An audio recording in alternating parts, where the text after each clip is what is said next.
one of the things, and you've probably heard this, I had heard this before, this has been a story that's been a rumor in the tabloids for a long time that, well, now King Charles wasn't really Harry's father, that Diana had had an affair and that Harry had been fathered by her lover at the time.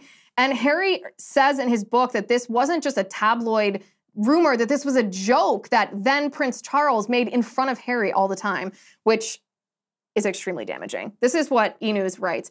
Apparently, Harry's parentage was the butt of an ongoing family joke, and no one was immune from the unfounded speculation that Diana's one-time lover, James Hewitt, was Harry's real father.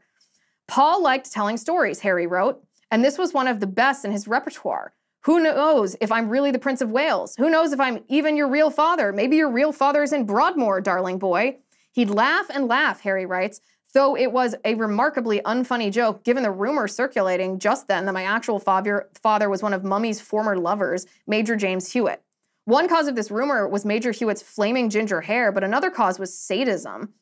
Tabloid readers were delighted by the idea that the younger child of Prince Charles wasn't the child of Prince Charles. They couldn't get enough of this quote-unquote joke for some reason. Maybe it made them feel better about their lives, that a young prince's life was laughable. Never mind that my mother didn't meet Major Hewitt until long after I was born. The story simply was too good to drop.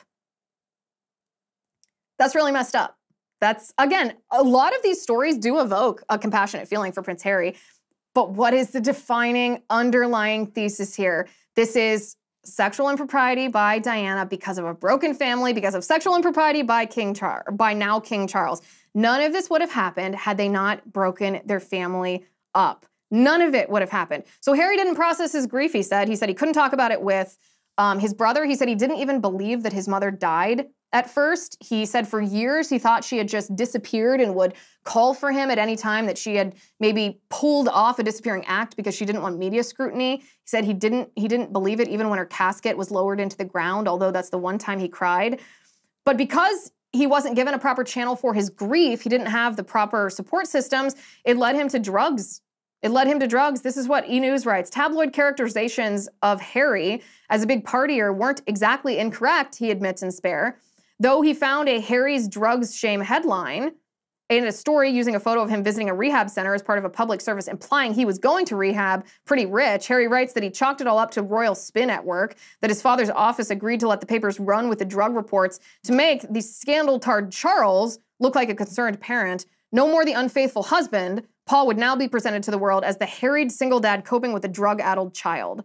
Of course, Harry writes, I had been taking cocaine at the time, at someone's house during a hunting weekend. I was offered a line, and I'd done a few more since. But it wasn't much fun, he says, and it didn't make me particularly happy, as it seemed to make everyone around me, but it did make me feel different, and that was the main goal. He said, I was a 17-year-old willing to try almost anything that would alter the pre-established order. At least, that's what I was trying to convince myself of. He also said he smoked pot and used psychedelic drugs because they allowed him to escape reality.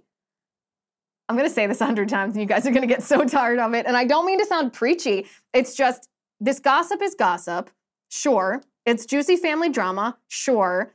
But it also shows the destruction of the political forces that we fight against every day. This is what is begot of their policies. This is what happens when you remove God from society, when you detonate a nuclear bomb in the nuclear family, when you degrade marriage, when you're sexually promiscuous. This is exactly what happens.